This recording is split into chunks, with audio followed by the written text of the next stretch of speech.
Hello everyone, Shroomraver here, and today I'm really excited to be bringing you, finally, my 4th game from Division 1 Season 3 of the Pokemon Premier League. Yes indeed. Now, as you know, today we are going up against Foofoo, Sam, and the Mewcastle United. Sorry, I said the right name of the team there. Sam, Foofoo, and Mewcastle United. He is on fire at the moment. He is 3-0 with some really big wins. But I'll talk about that in a little bit. First things first, a little bit of admin. Really sorry for the delay to this video. I know that this is really late. People are putting up their week 5 matches already, and we're still on week 4. And I'm going to try and explain a little bit as to why that is. Everyone has been really busy this season, is the short version of this, you know. I, along as I know with Sam and many others, went into this this season with the best of intentions, but life happens, you know, and a lot of us have been hit with really busy times, you know. I've got a job now. I work 9 to 5:30. Sam, he's off studying, you know. He's a very busy guy, and you know, try as we might, we just couldn't link up to get this battle done. Either I wasn't around or Sam wasn't around. And this has been a prevailing theme for a lot of people in this league. I don't know quite about the specifics of people in Division 2, but I know that in Division 1 you've got Sly, he's working a lot. Necro, I'm not convinced is never not working. I'm pretty sure he's always, I think he has like 17 jobs or something ridiculous like that. You know, Shardy, even he's busy doing things and stuff. Frank, he's off studying too. You know, everyone has been very busy during the week. And unfortunately, with Saturday and Sunday given as our sort of upload dates, that means we have to battle and team build during the week, which is tough, because like if you're at a job or you're at school or at uni or something, you know, and you're there for the full day, the last thing you want to do when you come home is sit down and go, right, let's team build, or right, let's battle. You don't want to do that. So unfortunately, these things have gotten in the way, and that's why there's a lot of battles that are going up late. You know, I know Alex is another one who suffered from this. He's off doing his doing his rehearsals a lot and his uni. So you know, I know, having been talking with the other admins, we're going to look into changing the upload date probably next season. You know, just to try and give people the weekends to get their battles done. But that's the reason why this battle is so late. But we finally got together. We finally managed to get the battle. Now, Foo is, as I said, he's absolutely killing it this season. He's built this fantastic team that you're going to be able to see on screen in front of you, some of those members. He's won, I think, 4-0, 5-0 and 4-0. He's 3-0, we're 1-2. Now, on paper, this does not look good for us. However, we are not going down without a fight, you know? I fully intend to make Foo earn this victory if he's going to get it. Yeah, I fully intend for him not to get it. But if we go down, we are taking as many of his Pokemon with us as we can. This is not going to be an easy ride for him. I am not going to make this easy. I'm going to make this very difficult. I'm going to make this as difficult as possible for him. Now, what makes that a little bit easier for me is looking at his team, and I'm not going to say his team is a bad team, because as you can see, he's got Jolteon, Togekiss, Jirachi, Talonflame, Tyrantrum, and the Mega Blastoise. Now, what makes this easier is the fact that I was pretty much expecting those mons. You know, he bought Togekiss instead of the Nidoqueen. That makes it all the better for me, because it just means something else that Electabuzz can deal with. So as you can see, I have Electabuzz, Blaziken, Latias, Tornadus-I Incarnate, Mega-Scizor, and the Crocodile. Now, if you want to see a full in-depth analysis of the team I brought and the reasons why, head down into the description. You will find the link to the team building analysis video there, along of course with links to Foofoo's channel and his Twitter. Make sure you check them out. He is just one of the loveliest guys in this community. He is fantastic in every single way, and he's a great battler. One thing I will say, there was a slight change to the team. Electabuzz initially was going to be, I think, 36 HP, 4 defense, 248 special attack, and 220 speed. The defense EVs and the HP EVs, those have been switched around. It's no longer Scarfed, it is now Violite, to try and deal with a sort of bulky Talonflame, which I was pretty sure he was going to be bringing. So, yeah, that's pretty much the team going into this. I need to try and play around that Jolteon and in an ideal world, try and neuter the Tyrantrum. If I can do those two things, Electabuzz is going to have a really fun time in this game, because it puts the hurt on 3 of his mons super effectively. Hopefully, Jirachi can't do too much to it. Jolteon actually can't do all that much to it, because I have a Violite, so even if he's packing Hidden Paragrounds, he won't be able to do too much to me. Tyrantrum is the problem. I need to find a way of dealing with Tyrantrum, but I do have super effective priority, I do have a Sash on Blaziken, and I do have Crocodile. I'm well aware that he could be packing the superpower, but I can take one if he's Scarfed, for sure. Anyway, my thought process here is just lead with the Electabuzz. It's the Mon that's going to put the most pressure on his team, and we're going to work from there. So, without further ado, let's get right into the battle, see how things played out. Right, here we go. Foo is issuing the challenge, of course. I'm going to lead with my Electabuzz, as you can see. Here it is on screen. He's going to lead with his Blastoise, which is fantastic. No in-game sounds because they did mess up a little bit, but I'll come on to that in a while. He's going to switch out, of course. He doesn't want to stay in. He's going to go into Mega-Scizor. That's the Jirachi. I'm going to go for the Hidden Power, just in case he wanted to go into the Jolteon early game. And that does not do a lot of damage. Looking to be Spadef Jirachi for sure. So, going to Volt Switch on out of there. It does a decent chunk. So we're putting pressure on him, and I'm going to go into Shears. That's my Mega-Scizor, as he's going to go for the Wish. So he is some kind of defensive Jirachi. It's looking like he's not the Power Flinch set at the very least, which is grand. I'm going to Mega up here, and I was kind of, I think, hoping he would switch out so that he could try and Pass Wish into something to take the hit that I was going to throw at him. But he's going to go for the Protect, as I go, as we can see here, for I think the U-turn. Now, we don't see leftovers, so I'm pretty sure that this is looking to be a Colbur Berry Jirachi to try and take a knockoff from my Mega-Scizor. He's going to U-turn on out. You know, he knows he's faster than me. Even though I have been running Speedy Scizor some of these games, he's pretty sure he's faster than me, so he's going to U-turn right the hell on out, go into his Togekiss, and I'm just going to go for the knockoff, which is fine. And as we can see here, we're going to knock off a Rocky Helmet. So again, this is looking to be a bulkier spread. Maybe this, I was thinking, could be his Power Flincher. Now, I'm not staying in here. I know these things get fire coverage. He's actually going to go into his Talonflame, as I pull a switch of my own, predicting a Flamethrower or a Fire Blast. I'm going to go into my Assault Vest Tornadus. But, again, I don't know the set this thing is packing. I can't stay in on a Banded Brave Bird. Even though I think he's bulky, I can't take the risk. But he switches out himself, so I'm thinking he's not a choice set, he's bulky. As I go into my Lati, he goes into his Jirachi. And I'm going to go for Shadow Ball, just try and gauge damage once again, see what he's going to do. It doesn't do a lot. I do get the Spadef drop, but this is not going to play any part because, as you can see, he's just going to U-turn straight out of there.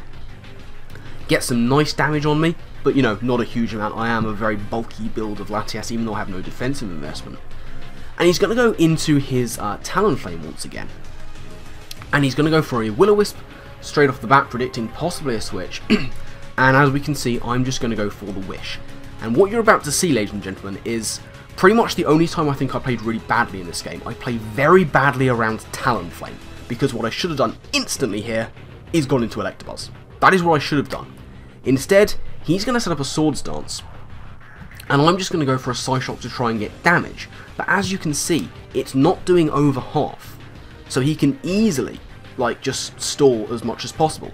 And I just should have been going into Electabuzz. I should have done it straight up. As soon as I got the Wish off, I should have gone into Electabuzz. But what happens is I stay in and I keep going for Psyshock, and I don't know why. I think at this point, I was worried that he still might have Brave Bird, and a +2 Brave Bird can 2-hit KO Electabuzz. So at this point, I don't know when he's going to start attacking, which is why I don't go into Electabuzz. But I should have. He's going to be able to keep on roosting. He's just going to be able to roost up, wait for a low roll, and he will take me out with some kind of move. So I go for Psyshock once again. I'm just wasting my Latias here completely. I play very badly with Latias. I have done all season so far. He's going to go for a +2 Acrobatics.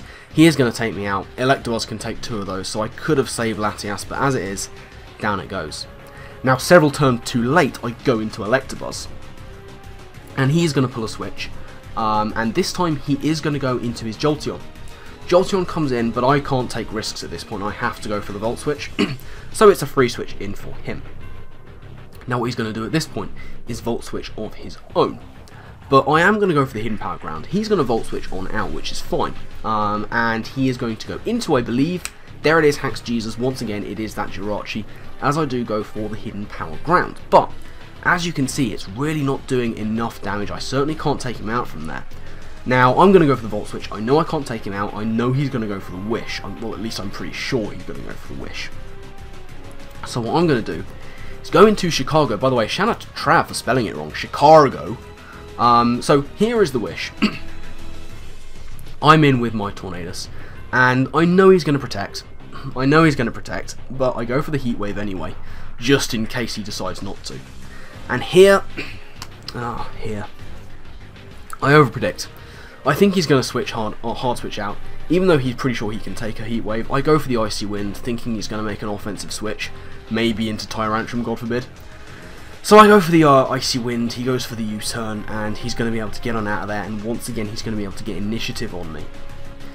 And what is he going to go into? I hear you ask. It is going to be Hair Gel, the Jolteon once again. So, what we see here is he's going to pull a double. He is going to switch on out into his Blastoise, I guess predicting my Crocodile to come in, but I'm not going into Crocodile until I need to. I need that thing at full health for the Tyrantrum. I'm going to go into Electabuzz, who I know can take any hit from that thing really easily, and once again I'm able to prevent him from getting his Mega off, which is really nice. I'm putting pressure on the Blastoise, and he goes back into his Rachi as I just drop a Thunderbolt, just looking for damage on whatever comes in. And I get the paralysis. How do you feel, Jirachi? Got the paralysis on the Hax thing itself. Now I'm going to go for another Thunderbolt and try and bank on the paralysis. I'm not going to get it. You know, Sam controls the Hax, what can I say? But this does afford me a very interesting opportunity. Now that I know that this thing can wall out Talonflame, I can go into Blaziken, because I don't need the Sash anymore. Knowing that he's going to protect, I go into Blaziken, and now I can put some real pressure on his team. Now, he is going to pull a switch here. He doesn't want to stay in with Rachi. He's actually going to go into his Togekiss, I guess in case I wanted to go for high jump kick, but I'm not taking risks. I'm going straight for Flare Blitz, and as you can see, this is going to do huge damage to the Togekiss. I do get the burn. That doesn't matter at all, because I've done over half of what he had with Flare Blitz. Another one would have taken him out with or without the burn. And as you can see, that's exactly what's going to happen. I am going to go for the second Flare Blitz, and that's going to take out the Togekiss. So, finally, I've taken out one of his Mons, and it is the Togekiss that's gone. Blaziken notches himself 6th kill of the season, really happy with that. But now is his chance to get the free Mega off. I can't prevent it this time.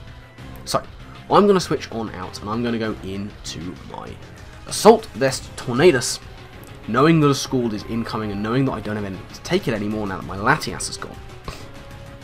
But I'm Assault Vest, I've got some fairly hefty HP investment, so I can take this Scald pretty favourably. And as you can see, I do take it very well. I don't get burned, which is very nice. Here, I had no reason not to go for Hurricane. But he knows I'm going to go for the Grass Knot, because I don't want to miss. I couldn't 2-hit him anyway, I should have gone for Hurricane. And it does nothing. But now I don't really want to switch anything in too much. He's going to go for the Acrobatics. But my heavy HP investment means I live, I go for the Hurricane, and I miss again. I was losing it at this point. I was so angry, because that was a dead Talonflame straight up. It just was, it was dead. So I go into my Electabuzz, and it means I have to take more damage on Electabuzz that I don't want to take. It's not a huge amount, but it's still damage. It's chip damage. I do get static on this thing, which is nice. It doesn't matter in terms of him going first or last, because he's got Acrobatics, but it's still nice. So in comes the Tyrantrum. He knows I'm going to go for the Electric Attack this time. And this does, you know, good damage. It's not great. It does about 30%. Now is my chance to go into Crocodile. I'm very well aware that he could be packing the superpower, but I'm going to go into Crocodile anyway, just to try and gauge exactly what we're working with here. He goes for the superpower. I knew it was coming, and with that damage, I'm thinking Scarfed. That's what I'm thinking. I hope I'm right, because otherwise I'll be a bit annoyed with myself about things that may have happened later on. But as you can see, it doesn't do too much damage. And here, I'm fairly certain that the Blastoise is coming in. It's a free switch for him, so what I'm going to do is drop the cheeky Toxic. And this is going to be really nice for wearing down this Blastoise. Drop the Toxic, and that is going to at least wear it down, and that's grand. Because this thing is bulky, I don't have too much that wants to take a hit from it, so I just want to get passive damage. And here, as we can see, given that I have no switch-ins, the Scald is very obvious, he's got nothing better to do. I do show him Protect, so that allows me to get some leftovers back. He goes for Scald, I'm protected of course, and as I say, I get a bit of leftovers back, and he is going to take a little bit more toxic damage. However, it's not really going fast enough for my liking, and I still don't have anything that wants to take a hit from this guy. So I have to go into like my next best thing to take a hit, and unfortunately what I'm going to do is sack off Blaziken. This was a mistake. I should not have sacked off Blaziken. I should have sacked off something else. I don't know what, but it shouldn't have been Blaziken, because I could have used Blaziken later on if I could have got set up. But Blaziken goes down to the attentions of this Blastoise. But what this does allow me to do is get that free switch once again into Electabuzz, who is putting so much pressure on his team, putting in a real showing here so far, Electabuzz. He is going to go into the Mega-Scizors, and I'm just going to go for the Volt Switch. Very nicely getting some initiative on this guy, and slowly wearing it down. Try and get something else in to hit it really hard, and that is going to have to be my Mega-Scizor coming in, and he's going to switch out. So maybe he isn't Culpa Berry. He's going to go into the words, seeing my knockoff coming. So, you know, I'm thinking that maybe he wasn't a Culpa Berry set at all. And that's going to do nice damage, but I know the Roost is coming. And I know that an uninvested Acrobatics or an unboosted Acrobatics is not going to do anything to me anyway. So I'm just going to go for U-turn and again, get initiative on him. Get the Volt turn going as much as I can, and that gets him right back down to just around half. And what I can now do, once again, you know who it is. It's LBJ, it's the Electabuzz. And this time, I know that he's either going to Roost, or this time go into Jolteon. So I'm going to go for the Hidden Power Ground and catch this Talonflame on the Roost for no other reason that I can. You know, it does a nice amount of damage, it's a crit, which doesn't matter too much in the long run. My throat is really hurting.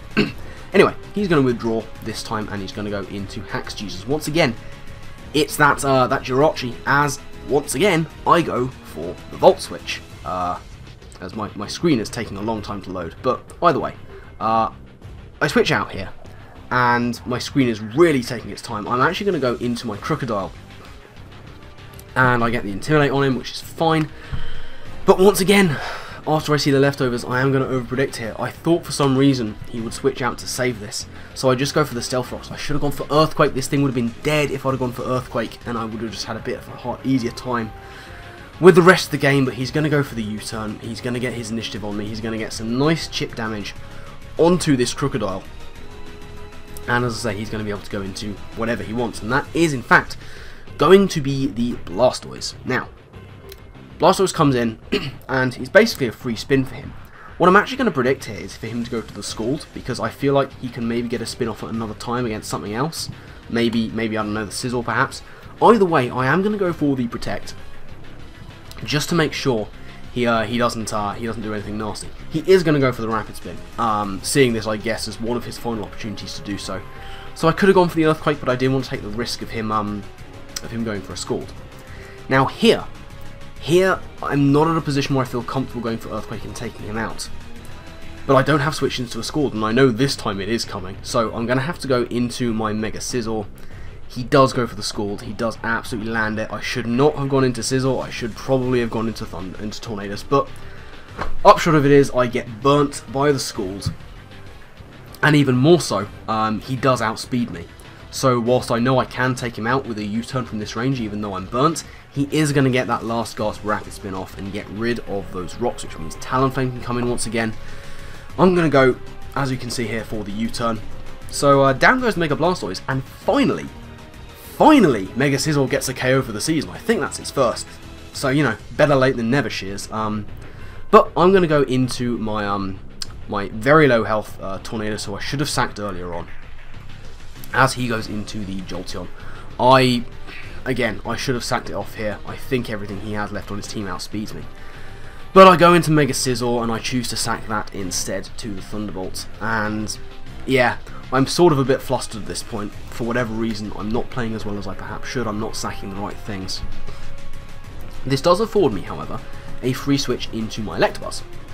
And he has to get out of there with a Volt Switch. He does, I think, 22 points of damage. Yeah, 22 points of damage.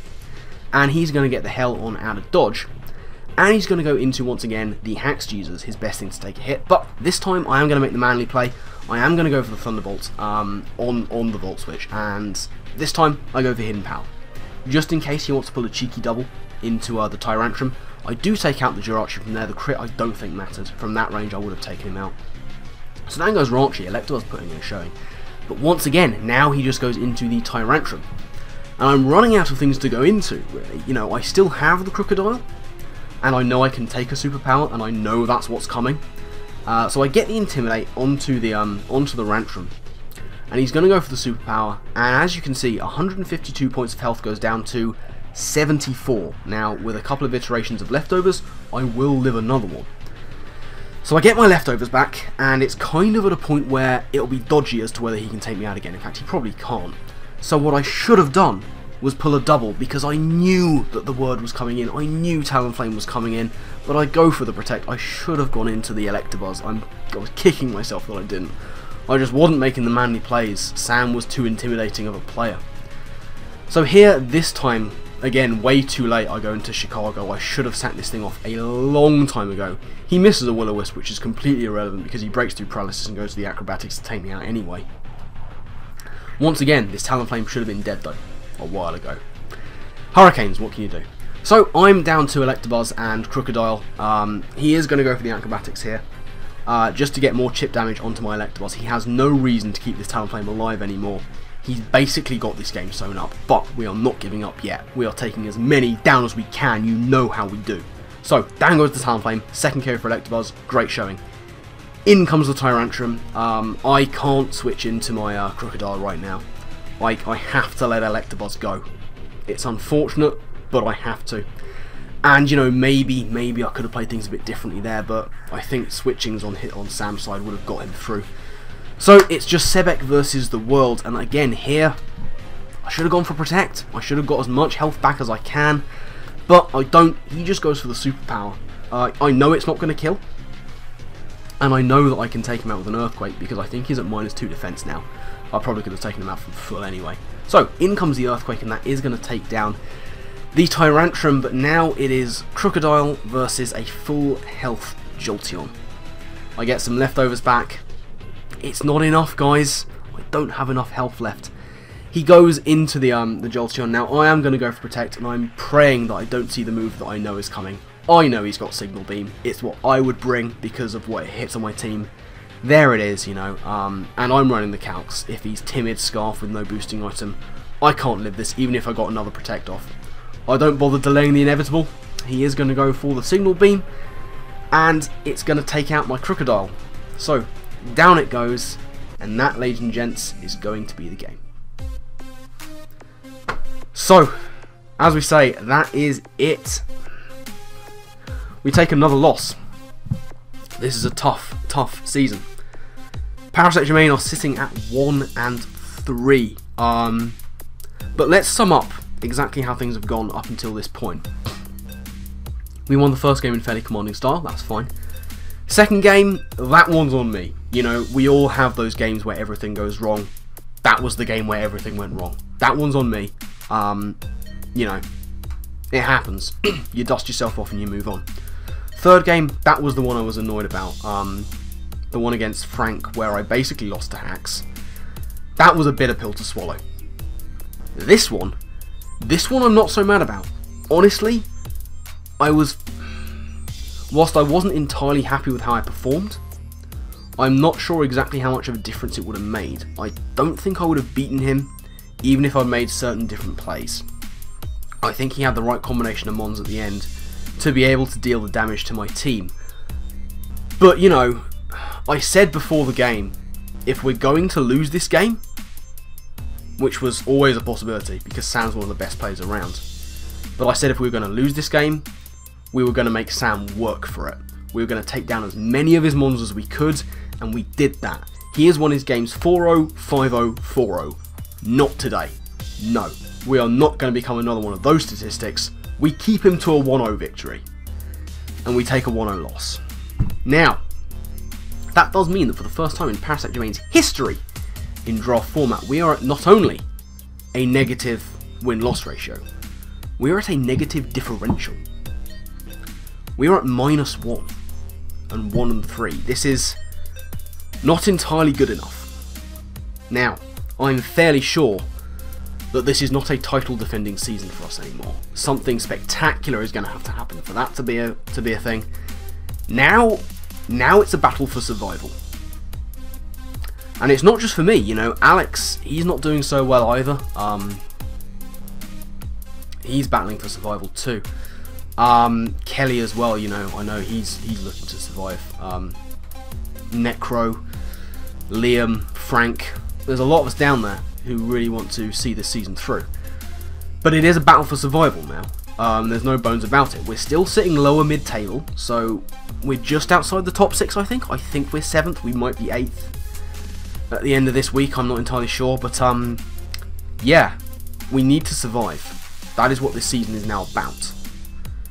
This is when you see how well Parasect Germain can do with our backs against the wall. And they are firmly against the wall.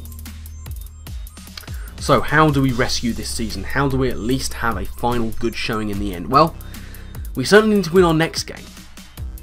Not going to be easy, once again. No easy fixtures this season. Next week, we take on I think the 3rd newbie to Division 1 in a row for us. And that's going to be the promoted Aussie Travesty. Travesty and the North Melbourne Kangaskhan's. We take them on next week. He's got a very spooky draft. He went for quality over quantity, but as I say, I'll get into that next week when we talk about his team.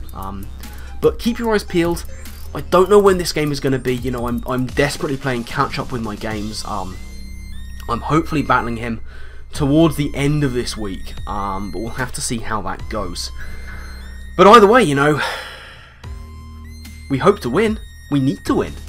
We desperately need to win. I think Trav's at 3 and 1 at this point. He's looking really good. We're at 1 and 3, and it's not been the greatest of seasons, but we will survive. Gloria said it correctly. We will survive.